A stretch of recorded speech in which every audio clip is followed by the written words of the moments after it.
ang siklo o psychology ng kanilang buhay, ng kanilang pananaw sa buhay.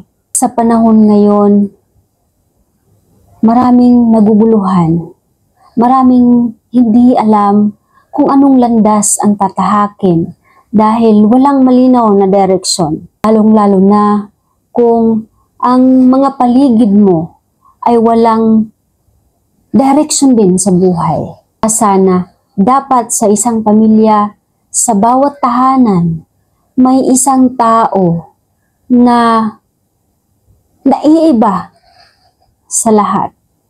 Dahil kapag naiiba ang isang tao na yon, isang anak na yon, o sino man ang naiiba sa isang bubong, sa isang tahanan, hindi malabo na lahat ay magiging kagaya niya.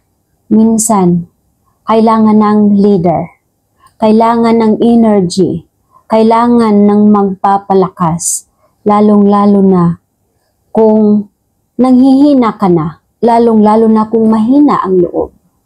Kaya kailangan may dapat manguna.